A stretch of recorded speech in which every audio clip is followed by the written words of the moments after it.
साथियों नमस्कार। पिछले मैथ की जो क्लास है हमने चलाई वीडियो आप लोगों ने आशा है कि देख लिया होगा और उससे सीखने का लिए भी पाया होगा आपने।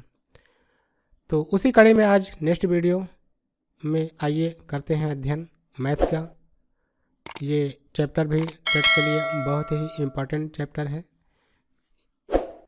ये भी कहीं ना कहीं एक आध नंबर दिला के जाएगा ये वीडियो भी, यदि आपने पूरा इसको बढ़िया से देखा और अध्ययन किया और आवश्यकता अनुसार अपने नोट्स में नोट किया तो एक नंबर दो नंबर तो नहीं कहेंगे, लेकिन एक नंबर के पॉसिबिलिटी यहाँ से बनती है कि एक नंबर शायद पूछा जाए।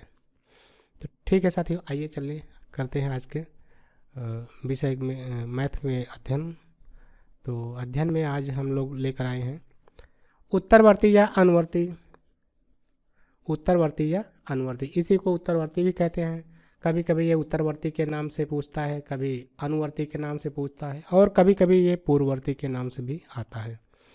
तो साथियों ये तीनों नाम आपको पता होना चाहिए, इसीलिए मैंने तीनों नाम को यहाँ मेंशन किया है by notes. Successor and predecessor of number, तो ये हैं उत्तरवर्ती और अनुवर्ती या पूर्ववर्ती। तो हिंदी नाम ये ज़्यादा दे के पूछता है टेट में, तो इस पर बहुत ध्यान देने वाली बात होगी और ये हमारे संज्ञान में होना चाहिए कि उत्तरवर्ती अनुवर्ती पूर्ववर्ती क्या है। नहीं तो पता लगा उत्तरवर्ती यहाँ से पढ़ के जाइए और वहाँ आ गया पूर्ववर्ती संख्या बताइए, तो आप कन्फ्यूज हो जाएंगे या फिर गलत आंसर करके चले आएंगे। तो आइए साथियों करते हैं अब इसके विषय में और गहन अध्ययन।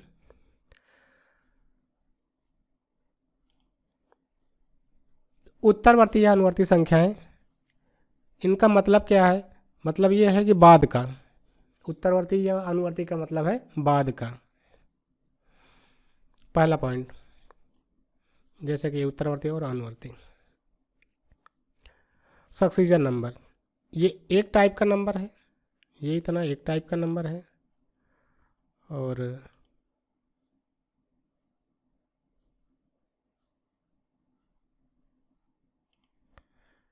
ये दूसरे टाइप का नंबर है। तो हम लोग पहले इस वाले टाइप के बारे में अध्ययन करेंगे। तो फर्स्ट पॉइंट है उत्तरवर्ती या अनुवर्ती संख्याएं, इसका मतलब है बाद की संख्या। सक्सीजन नंबर क्या है ये चीज़? किसी प्राकृतिक संख्या से ठीक अगली प्राकृतिक संख्या उसके उत्तरवर्ती या अनुवर्ती होती है।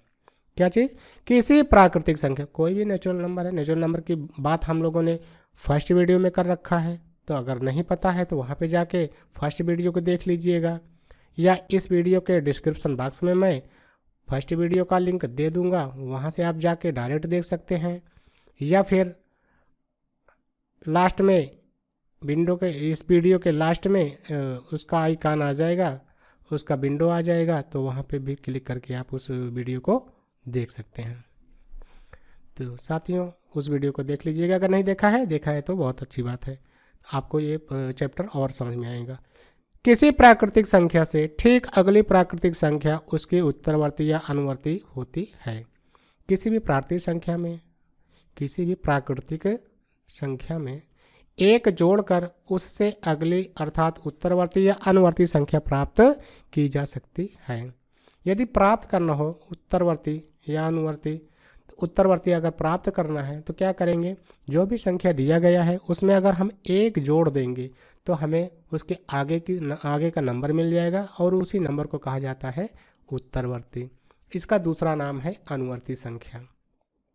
उत्तरवर्ती कहो या अनुवर्ती कहो या कहो ठीक बाद की संख्या, ये तीनों नाम एक ही चीज़ के हैं। पूर्ववर्ती दूसरी चीज़ है, अलग चीज़ है, इसको पॉइंट 2 में पढ़ेंगे। उत्तरवर्ती अनुवर्ती पार्ट 1 में पढ़ रहे हैं हम लोग। तो उत्तरवर्ती कैसे प्राप्त करेंगे? तो उत्तरवर्ती में एक जोड़ करके किसी भी संख्या का उत्तरवर्ती प्राप्त कर सकते हैं, जैसे का उदाहरण में आपने आइए देखते हैं उदाहरण में। 15 की उत्तरवर्ती यदि मान लीजिए निकालना हो तो क्या करेंगे? 15 + 1 = 16। तो ये 16 क्या हो जाएगा? हमारा उत्तरवर्ती संख्या है। इसको कम नहीं समझिए, हल्के में नहीं लीजिएगा।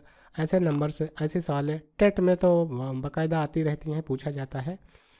तो टेट के लिए तो बहुत ही इंपॉर्टेंट चैप्टर है, एक नंबर ज़रूर आता है यहाँ से भी।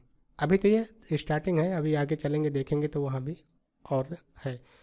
इसका अभी हाँ 2017 में भी इसी से डायरेक्ट क्वेश्चन आया था, वहाँ पूछा गया था। तो ये अब पूछा जाता रहता है ये चैप्टर। देखने में सरल लगता है लेकिन वहाँ भी बच्चे कठिन गलत करके आते हैं और मैंने देखा है। 17 की उत्तरवर्ती, तो 17 + 1 = 18 मतलब 18। तो ये हो गया क्या उत्तरवर्ती। किस चीज़ का उत्तरवर्ती है, तो 17 का उत्तरवर्ती है। या 18 किस नंबर का उत्तरवर्ती है। अब पूछ रहा है कि 18 किस नंबर का उत्तरवर्ती है, तो भैया 18 किस नंबर का, 17 का उत्तरवर्ती है। बाद की संख्या है, किसके बाद है, 17 के बाद है। 17 की उत्तरवर्ती कहा जाए तब भी बाद का पूछ रहा है तो 18 हो जाएगा। तो सवाल ऐसे घुमा करके पूछ लेता है, लेकिन अगर बढ़िया से समझे रहेंगे तो आराम से आंसर कर पाएंगे। एग्जाम्पल के रूप में 6 की उत्तरवर्ती, तो 6 + 1 = 7।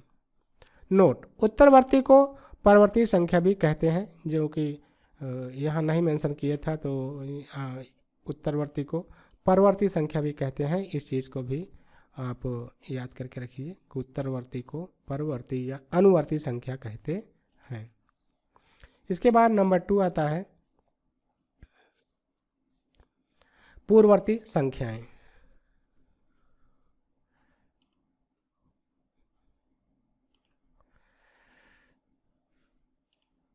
पूर्ववर्ती संख्याएं, पूर्ववर्ती संख्या में क्या है, किसी प्राकृतिक संख्या से ठीक पहले की प्राकृतिक संख्या उसकी पूर्ववर्ती संख्या होती है। किसी भी प्राकृतिक संख्या में एक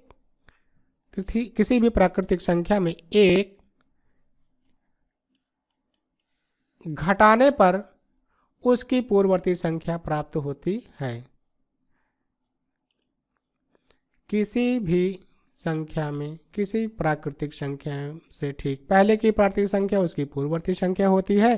किसी भी प्राकृतिक संख्या में से एक घटाने पर उसकी पूर्ववर्ती संख्या प्राप्त होती है। उदाहरण के रूप में आइए पढ़ते हैं। संख्या 25 है, 25 का पूर्ववर्ती ज्ञात करना है। कौन सा नंबर, पूर्ववर्ती नंबर। तो पूर्ववर्ती नंबर हमने बताया कि एक घटाने से एक माइनस करने से प्राप्त होता है। तो 25 में -1 = 24। तो ये हो जाएगा पूर्ववर्ती संख्या। यहाँ क्वेश्चन में यही हिंदी देके फंसाता है और बच्चे कंफ्यूज होते हैं, तो आप कंफ्यूज नहीं होइएगा। अगर मेरा वीडियो देख रहे हैं तो अच्छे से इसको देखिए, समझिए और बिल्कुल आप एक नंबर करके आ पाएंगे यदि इस टाइप का सवाल पूछता है तो। 28 का पूर्ववर्ती संख्या, तो 28 - 1 = 27। ये उत्तर उसका पूर्ववर्ती संख्या होगा। किस नंबर का, 28 का।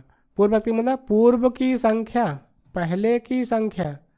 तो भैया जो भी नंबर का है उसके पहले की संख्या। तो 25 का पूछे तो इसके पहले की 24। 28 का पहले का संख्या पूछे तो क्या हो जाएगा, 27। इसी तरीके से 56 का पूछे तो 56 - 1 = 55। 55 हो जाएगा इसका पूर्ववर्ती संख्या। इसके बाद दोस्तों ये रहा उत्तरवर्ती और पूर्ववर्ती संख्याएं। अगला है सम और विषम संख्याएं, इवन एंड ओड नंबर। तो इसके बारे में आइए जानकारी प्राप्त करते हैं, अध्ययन करते हैं।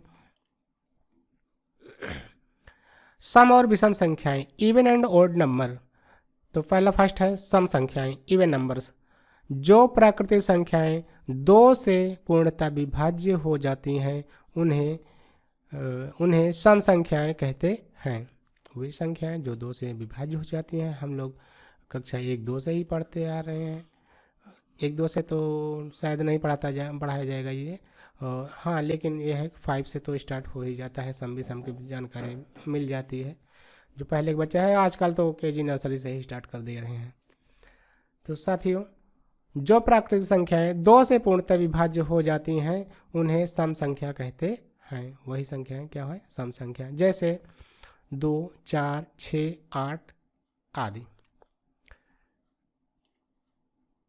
नोट, प्रत्येक सम संख्या का इकाई का अंक 0, 2, 4, 6, 8 में से कोई एक होता है।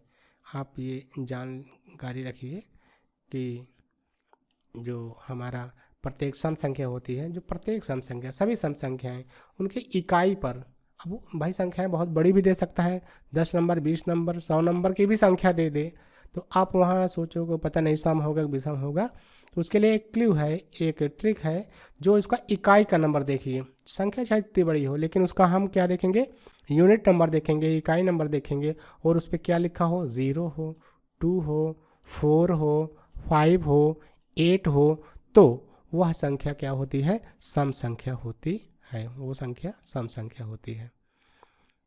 तो ये एक नज़र में ही देख के कैसे पहचाने कि सम है कि विषम है। वैसे तो भाग देंगे तब पता लगेगा, भाई 2 से भाग दीजिए, पूरा पूरा का पूरा डिवाइड हो जाए, नीचे कोई भी रिमेंबर ना बचे, कोई भी शेष ना बचे, तब पता लगेगा कि वो क्या है, सम संख्या है।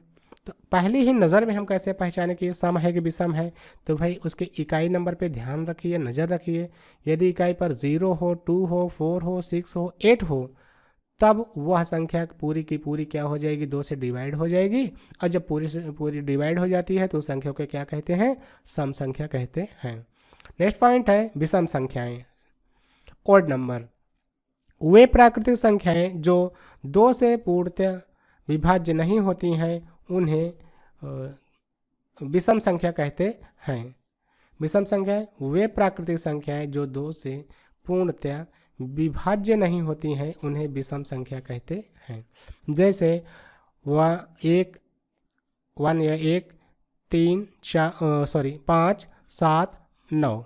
अब ये संख्या क्या है, 2 से विभाज्य नहीं है। जो संख्या 2 से विभाज्य नहीं होगी उसे क्या कहेंगे, विषम संख्या कहेंगे। इसमें भी हम एक नोट देखते हैं, नोट देखते हैं। प्रत्येक विषम संख्या का इकाई का अंक 1, 3, 5, 7, 9 में से 1 होता है।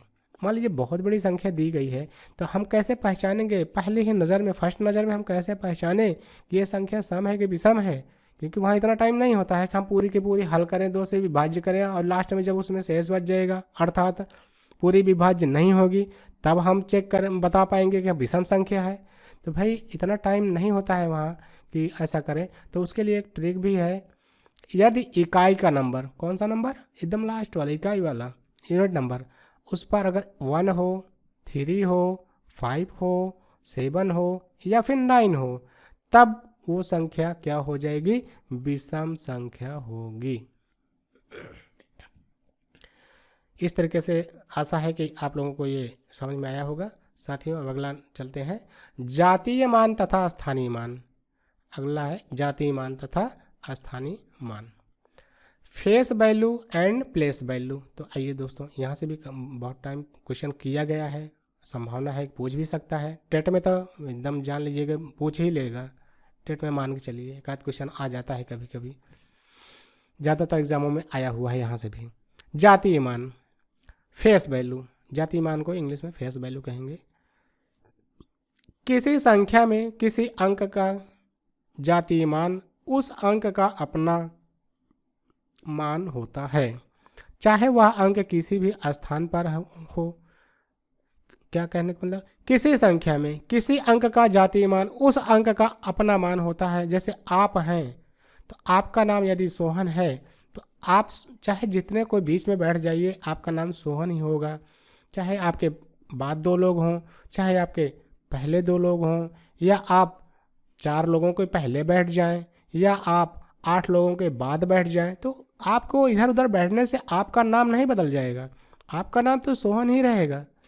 उसी तरीके, तो ये जो सोहन आपका नाम है, ये क्या नाम, जातीय नाम है आपका, आपको उसी नाम से पहचाना जाता है। उसी तरीके से यही जो नाम है, इसी को इंग्लिश में फेस वैल्यू कहेंगे या जातीय नाम कहेंगे। तो गणितीय भाषा में है तो मान बोलेंगे, जातीय मान, फेस वैल्यू। तो इसी तरीके से जो हमारे नंबर्स हैं, वो कौन कौन नंबर हैं भाई, हमारे नंबर हैं 1 से लेकर के 9 तक, प्लस एक 0 है। ये नंबर, यही नंबर क्या है, जातीय मान है। कहीं 1 लिखा है तो 1 ही रहेगा। अब चाहे 10 नंबर के पहले लिखा हो या 10 नंबर के बाद लिखा हो, उसका मान तो बदल नहीं जाएगा। जातीय मान वैसे तो बदल जाएगा उसका, ये वाला जो उसका प्लेस वैल्यू हो वो तो बदलेगा, लेकिन उसका जो जातीय मान है, फेस वैल्यू है, वो चेंज नहीं होगा। अगर 4 नंबर्स के पहले 1 लिखा है तो उसका फेस वैल्यू 1 ही होगा, अर्थात 1 ही कहेंगे।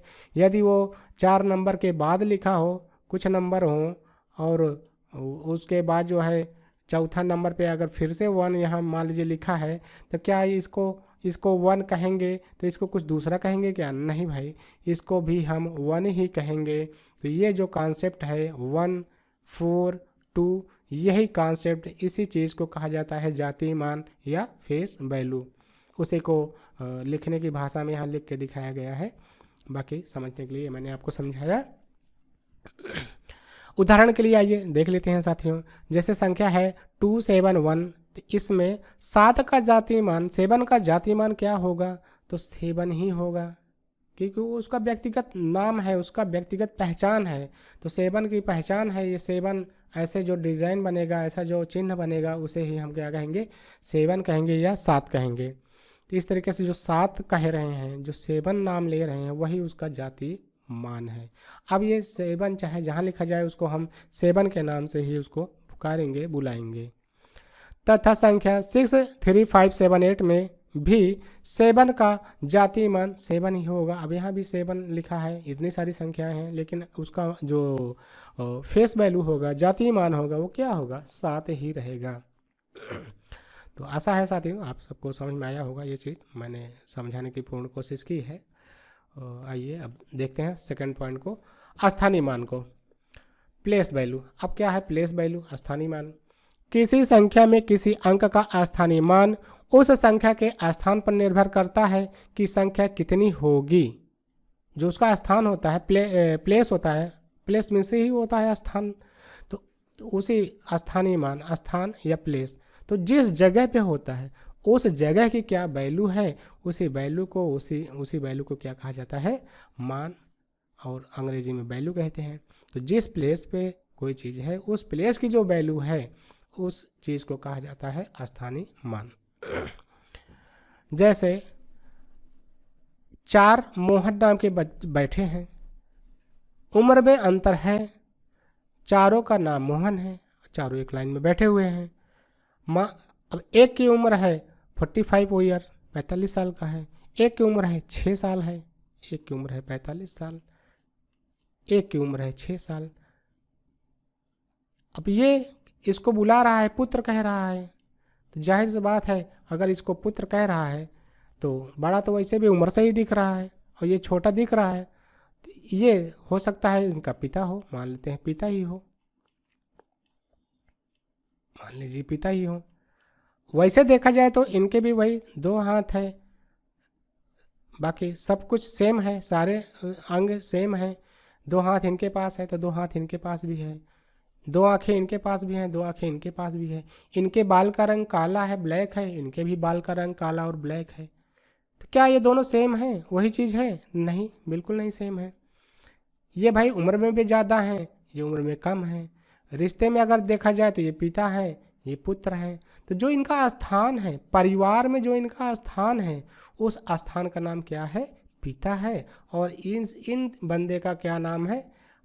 उस जिस स्थान पे है, ये है तो इंसान, ये भी इंसान है, लेकिन जो इनका स्थान है फैमिली में, समाज में, वो पिता का स्थान है और इनका पुत्र का स्थान है। तो स्थान शब्द आ रहा है, इसी स्थान को स्थानीय मान कहा जाता है गणितीय भाषा में। तो जो उनका स्थान होता है, अब भाई ये इधर आ जाएंगे, मान लीजिए इनको इधर ला के बिठा दें और इनको इधर ला के बिठा दें, तो ये इधर आए हैं तो ये पिता हो जाएंगे और ये इधर आए तो पुत्र हो जाएंगे? ऐसा तो होगा नहीं। अब यहाँ भले चले आएंगे, यहाँ भी वो पिता ही रहेंगे, और ये यहाँ भले चले जाएं, यहाँ ये पुत्र ही कहलाएंगे। तो साथियों विश्वास है कि आपको समझ में आया होगा हमारी बात। और एग्ज़ाम टाइम में यही चीज़ें तो ध्यान में रहती हैं। एग्ज़ाम टाइम सब कुछ भूलता है, लेकिन जो आप सुनते हैं, जो आपको समझाने का तरीका होता है, वही तरीका याद रहता है, और हम नंबर वहाँ से लेके एग्ज़ाम हॉल से ले आते हैं अपने रिजल्ट कॉपी के द्वारा बाहर तक। तो साथियों यही सब सुनते हैं, और सुनना भी चाहिए, कॉन्सेप्ट क्लियर कर लेना चाहिए, सवाल तो आप लगा ही लेंगे। तो ठीक है साथियों, आइए इकाई अंक का स्थानीय मान। इकाई का अंक जो है क्या है? 1 है। ये गणितीय भाषा है, बाकी मैंने आपको बताया गणितीय भाषा है, इसके द्वारा भी समझ लीजिए क्या लिखते पढ़ते हैं वो चीज़ें हैं। इकाई अंक का, अब इकाई पर कोई नंबर है तो उसका जो स्थानीय मान होगा वो क्या होगा? इकाई का अंक, जो भी अंक है मल्टीप्लाई 1, गणितीय भाषा है, तो जो भी आएगा वो हो जाएगा। जैसे मान लीजिए 7 है, 7 में 1 से मल्टीप्लाई करेंगे, 7 है, 7 मल्टीप्लाई और 1 इक्वल टू क्या हो जाएगा, 7 हो जाएगा। तो जो ये 7 आ रहा है, 7 इकाई है, यूनिट नंबर है, तो 7 ही इसका स्थानीय मान हो जाएगा। स्थानीय मान की बात कर रहा है। दहाई पर है कोई चीज़, तो दहाई का नंबर जो भी नंबर है 1 2 3 4 5 6 7 0, वो नंबर मल्टीप्लाई 10 इक्वल टू जो भी आएगा वो उसका स्थानीय मान हो जाएगा। इसी तरीके से सैकड़े का, तो सैकड़े वाला जो भी नंबर है 1 2 3 4 5 6 7 8 9 10 10 नहीं 10 का 0 होता है, 0 माना होता है, 10 तो 2 नंबर हो जाएगा, वो दहाई में चला जाएगा फिर। तो वो नंबर प्लस ये 100 मल्टीप्लाई इक्वल टू जो भी आएगा वो हो जाएगा उसका स्थानीय मान। इस तरीके से 1000 का है तो 1000 पे जो नंबर लिखा होगा 1 2 3 4 5 6 7 8 9 या फिर 0, तो उस नंबर मल्टीप्लाई 1000 बराबर जो भी आता है वो उसका स्थानीय मान हो जाएगा। ये लिखित भाषा में, बाकी मैंने व्यवहारिक रूप में आपको समझाने की कोशिश की। तो साथ ही आइए अब चलते हैं आगे के चैप्टर में। आशा है कि आप लोगों को समझ में आया होगा। ये अगला नंबर है चैप्टर नंबर, अगर चैप्टर के हिसाब से चलें तो ये है सन्निकटन के नियम। ये भी काफ़ी मायने रखता है सन्निकटन का नियम। तो आइए देखते हैं सन्निकटन का नियम क्या है। यहाँ से क्वेश्चन एक आध दो बार पूछ लेता है कभी कभी, तो जानना चाहिए, गणित की चीज़ें हैं तो जानते रहना चाहिए भाई, क्या पूछ ले कुछ कहा नहीं जा सकता। तो सन्निकटन के नियम ये क्या है, निकटतम दहाई अंक, द रूल्स ऑफ अप्रॉक्सीमेशन। सन्निकटन के नियम, निकटतम दहाई तक, सबसे पहली बात होती है निकटतम दहाई तक।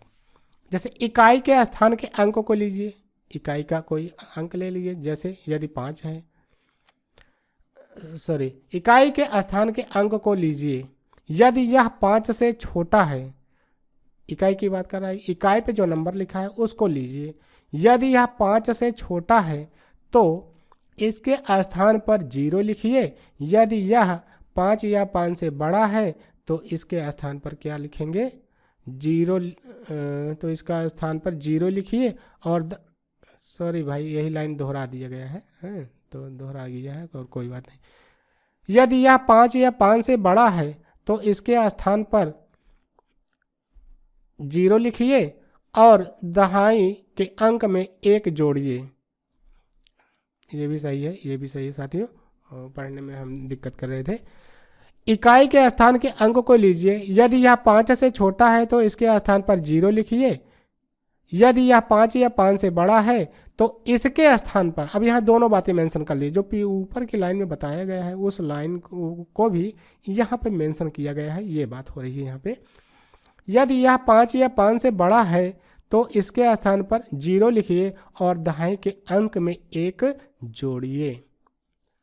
जैसे आइए एग्जाम्पल समझते हैं तो बहुत अच्छे समझ में आ जाएगा। जैसे 13 का निकटतम दहाई के रूप में सन्निकटन 10 होगा और 16 का निकटतम दहाई के रूप में सन्निकटन 20 होगा।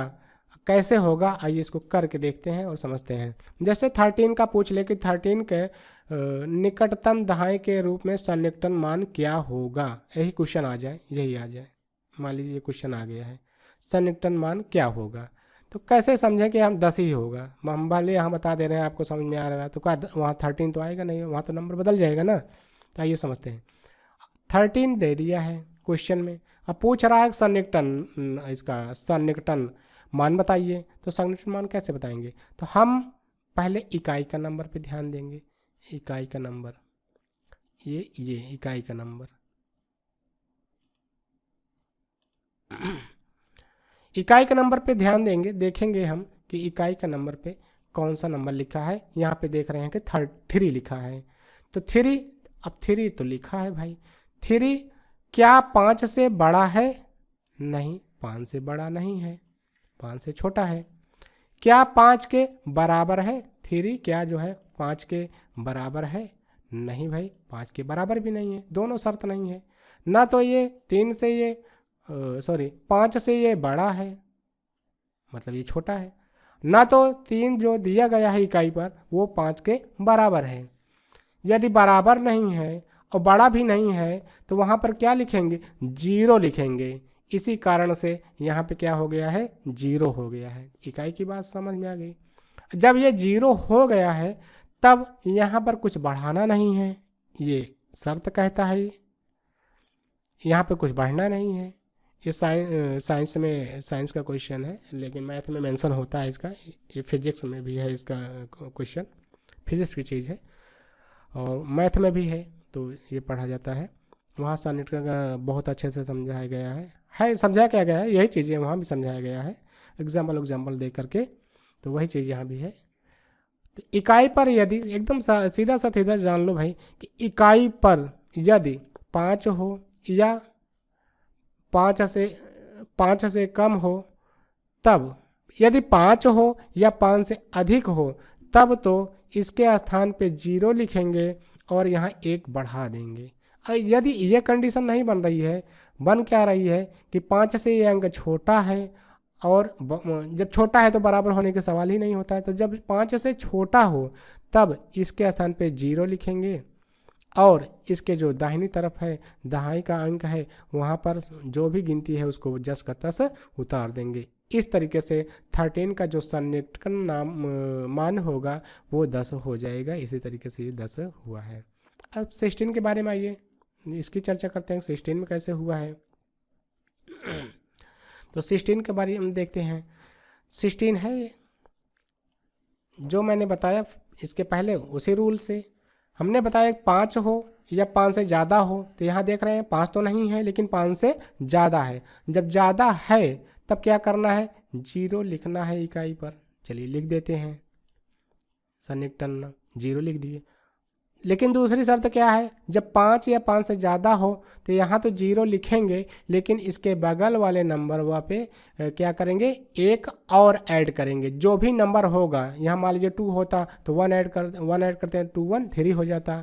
अब जैसे कि यहाँ 1 है तो 1 में 1 ऐड करेंगे तो क्या हो जाएगा, 2 हो जाएगा। इसी तरीके से क्या हो जाएगा, 16 का सन्निकटन मान क्या हो जाएगा, 20 हो जाएगा। और इस तरीके से आप हल करेंगे तो एक नंबर आपका प्लस हो जाएगा। देखने में सरल लग रहा था देखिए, लेकिन समझने और समझाने में कितना टाइम लगा। तो ये चीज़ है, ऐसे ही छोटे छोटे सवाल दे के आपको फंसाते हैं और एग्ज़ाम हॉल में आपको असुविधा होती है। तो हमको आशा है कि अब आप समझ गए होंगे। और भी एग्जाम्पल्स आप उदाहरण को ढूंढ के लगा लीजिएगा। लगाना क्या है, आप 18 का 19 का 20 का ऐसे ही निकाल लीजिएगा और निकाल के प्रैक्टिस कर लीजिएगा सन्निकटन मान क्या आ रहा है। ये तो सिर्फ एक बात हुई दहाई के लिए। अभी और भी देखते हैं अब सैकड़े के में। तो सैकड़े में कैसे निकालेंगे, निकटतम सैकड़े तक यदि ये क्वेश्चन आ जाता है निकटतम सैकड़े तक, तब क्या होगा, दहाई के अंक के स्थान को लीजिए। अब यहाँ क्या होगा, दहाई के जिस अंक का पूछे ठीक उसके बाद के अंक से लेंगे और उसके पीछे के नंबरों पे, उसके पहले के नंबरों तक जाएंगे हल करते हुए।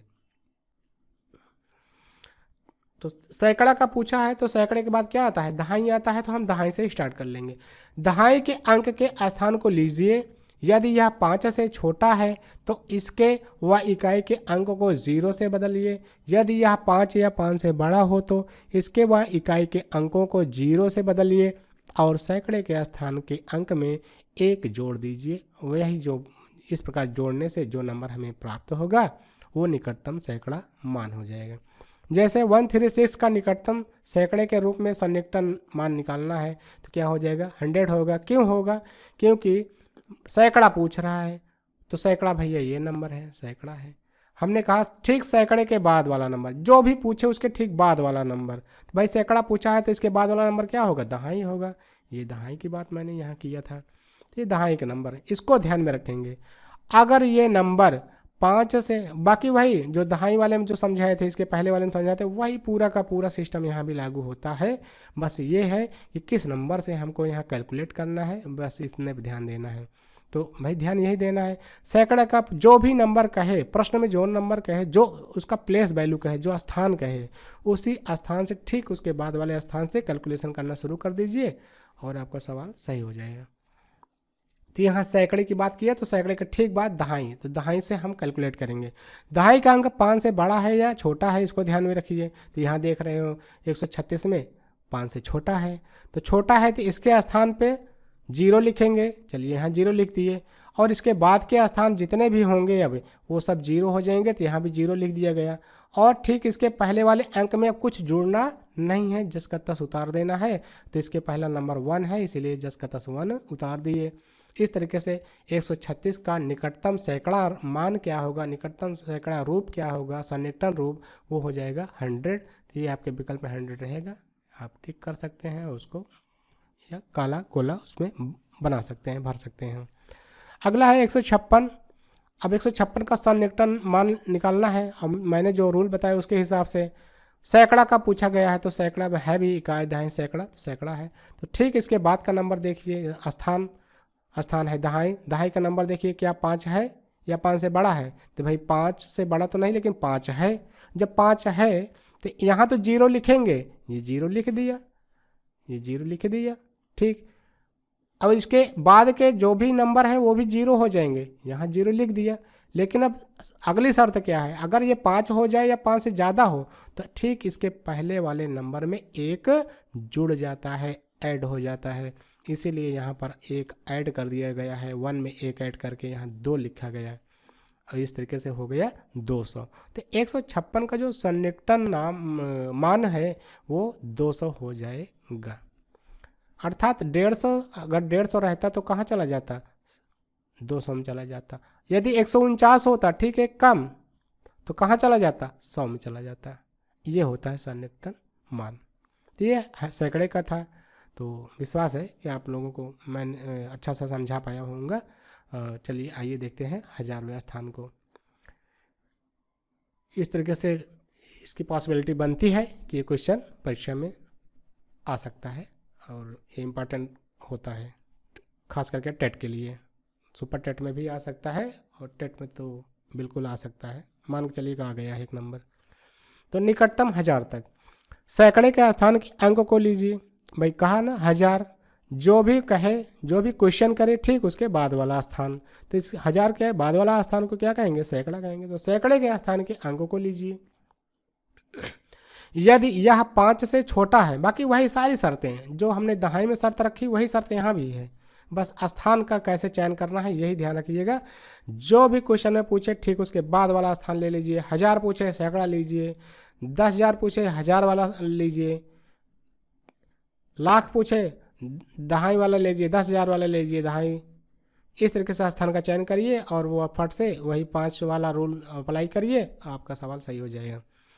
तो सैकड़े का स्थान के अंक को लीजिए। यदि यह 5 से छोटा है तो इसके बाद दहाई के इकाई के स्थान के अंकों को 0 से बदलिए। यदि यह 5 या 5 से बड़ा है तो इसके बाद दहाई तथा इकाई के स्थान के अंकों को 0 से बदलिए तथा 1000 के स्थान के अंक में 1 जोड़ दीजिए। यही करना है, यही पीछे भी किए हैं।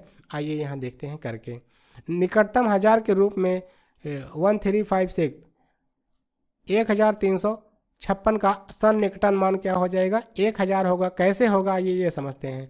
यहाँ पर हमने 1000 की बात किया है, 1000 का पूछा है, तो 1000वें स्थान का जो है 1000 तक का या इतने नंबर का, तो इतना नंबर कितना है, 1000 तक है। तो 1000 का पूछा है, इसका मतलब हमको क्या ध्यान रखना है, कहाँ पे ध्यान रखना है, सैकड़े पर। सैकड़े पर हमने देखा कि 3 है, जो 3 भाई 5 से छोटा है। जब छोटा है तो यहाँ तो 0 हो ही जाएगा, और जब यहाँ 0 होगा तो इसके बाद के जो भी नंबर होंगे, चाहे 10 नंबर हों, वो सब क्या हो जाएंगे, 0 हो जाएंगे। इसी वजह से यहाँ तो 0 हुआ, और उसके साथ साथ यहाँ भी 0, यहाँ भी 0। और ये 5 से छोटा है, इसीलिए हमने यहाँ पे कुछ भी ऐड नहीं किया। और जब ऐड नहीं करेंगे तो 1 का 1 ही रह जाएगा। इस तरीके से 1356 का सन्निकटन मान जो होगा वो क्या हो जाएगा, या 1000 का निकटतम मान क्या हो जाएगा, 1000 हो जाएगा, 1000 हो जाएगा। दूसरा उदाहरण देखिए, 1756 है। अब इसका सन्निकटन मान 2000 हो गया है। कैसे हो गया है, तो 1000 का पूछा है तो सैकड़े वाला नंबर लेंगे, जो भी पूछेगा उसका ठीक एक बाद वाली संख्या लेंगे। तो एक बाद में ये 7 है, ठीक। इसके बाद कौन सा नंबर है, 7 है, सैकड़े पर 7 है। 7 देख रहे हैं कि 5 से बड़ा है, और शर्त है कि बड़ा हो या बराबर हो। तो यहाँ तो 0 होगा, लेकिन ठीक इसके एक नंबर पहले वाले में 1 नंबर ऐड हो जाएगा। तो यहाँ 1 में 1 ऐड कर दिए, 2 हो गया, यहाँ 0 हो गया, यहाँ 0 हो गया, और यहाँ 0 हो गया। इसी शर्त से ये हो गया क्या, 2000 हो गया साथियों। इस तरीके से सन्निकटन मान निकालना हम लोगों ने सीखा। सीख लिया साथियों। अब देखते हैं आगे बढ़ते हैं। इस विधि के अनुसार ही निकटतम 10,000, लाख, 10 लाख इत्यादि का संयोजन किया जा सकता है। तो आप करके देखिएगा। कोई समस्या आती है तो कमेंट बॉक्स हमारा मौजूद रहता है, वहाँ पे आप कमेंट करिए, हम ज़रूर आपका रिप्लाई करेंगे उचित समाधान के साथ। कभी कभी इन चिन्हों से फंसाता है। तो ये चिन्ह में आइए देख लीजिए, चिन्हों में क्या क्या कब कब आ जाता है। तो चिन्ह इक्वल टू, लेस देन और ग्रेटर देन, इन तीनों से दे करके कभी कभी कंफ्यूज करता है। यूज़ कैसे करना है, का प्रयोग, यूज ऑफ सिम्बल्स फॉर ये इक्वल टू, लेस देन और ये क्या है, ग्रेटर देन। चिन्ह है ये बराबर, जो दो लाइनें पैरेलल और दो लाइन खींची जाती है, ये बराबर का है, इसका अर्थ होता है बराबर। एक लाइन के बराबर है, जैसे 10 + 1 = 11, 10 + 1 तो बराबर क्या, 11। जब चाहे 10 + 1 लिखें चाहे 11 लिखें, दोनों चीज़ें क्या हैं, बराबर हैं, इक्वल हैं।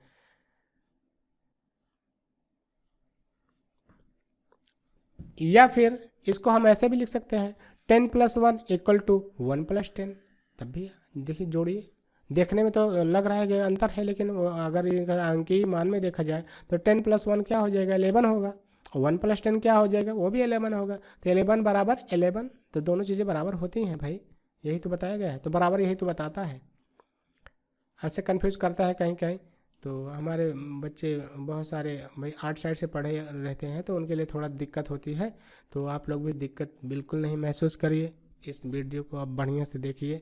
आपको एक बार में नहीं समझ में आता है, 2-3 बार देख सकते हैं। और हाँ साथियों, बता दें, और कंटिन्यू वीडियोस पाने के लिए आप हमारे चैनल को सब्सक्राइब कर लीजिएगा, अपने साथियों में शेयर भी कर लीजिएगा, और अच्छा लगे तो लाइक भी करिएगा, नहीं तो कोई बात नहीं। जिसका भी अच्छा लगे पढ़िए साथियों, बस मेरा कहना है पढ़िए, आप चाहे जहाँ से पढ़िए। मेरा वीडियो अच्छा लगे मेरे से पढ़िए, किसी और का अच्छा लगे वहाँ से पढ़िए, लेकिन पढ़ाई ज़रूरी है, पढ़ते रहिए तभी कामयाबी मिलना है। तो आइए साथियों, चिन्ह ये क्या है, ये छोटा है, लेस देन का है, छोटे का कौन सी संख्या छोटी है ये बताता है। का अर्थ है से कम, इसका जो अर्थ है उसका मतलब होता है से कम, लेस देन से कम। जैसे 7 लेस देन या छोटा है या कम है 8 से। 7 छोटा तो है, किससे छोटा है, 8 से छोटा है, जो इधर है उस संख्या से छोटा है। पढ़ने को तो ऐसे भी पढ़ सकते हैं, 8 बड़ा है 7 से, लेकिन चिन्ह तो ये नहीं कह रहा है ना, और यही तो विकल्प में देगा, ऐसे दे देगा और आपको विकल्प में दे देगा, से छोटा है, से बड़ा है, दोनों बराबर हैं, कोई नहीं। अब इसी में आपको चुनना रहेगा। तो भाई 8 देखने में तो ऐसा भी लग रहा है ना, अगर इधर से पढ़े तो 8 बड़ा है 7 से, आप गलत तो नहीं कह रहे हैं, लेकिन ये चिन्ह कह रहा है कि आप गलत पढ़ रहे हैं चिन्ह के अनुसार। तो भाई साथियों इधर से पढ़ेंगे, 7 छोटा है 8 से, इसी टाइप का इसमें क्वेश्चन आता है, कभी कभी फंसाता है। 7 छोटा है 8 से, ये देखिए भाई, इधर इसका 1 पॉइंट है, इधर 1 पॉइंट और ये 1 पॉइंट। इधर का अगर पॉइंट गिना जाए तो कितना है, 2 पॉइंट है। अगर इसका 1 पॉइंट मान लिया जाए तो कितना पॉइंट है, 1 पॉइंट है। तो 1 पॉइंट ज़्यादा होता है कि 2 पॉइंट ज़्यादा होता है, तो जाहिर सी बात है भाई 2 पॉइंट ज़्यादा होता है। तो ज़्यादा वाला जो जिधर पॉइंट ज़्यादा है या जिधर बड़ा मुँह है, ऐसा भी होता है कि जिधर बड़ा मुँह है वो संख्या क्या होगी, बड़ी होगी। जिधर इसका छोटा मुँह है उधर संख्या क्या होगी, छोटी होगी, ऐसे भी समझ सकते हैं। या यहाँ 1 नोक का है तो 1 हो गया भैया, यहाँ पर 1 नोक ये है, 1 नोक ये है, 2 नोके हैं, तो 2 नोक ज़्यादा होता है कि 1 नोक, तो सीधा आप कह देंगे 2 नोक ज़्यादा होगा। तो 2 नोक ज़्यादा होगा तो इसकी तरफ जो भी नंबर होगा वो बड़ा होगा, और 1 नोक की तरफ जो भी नंबर होगा वो छोटा होगा।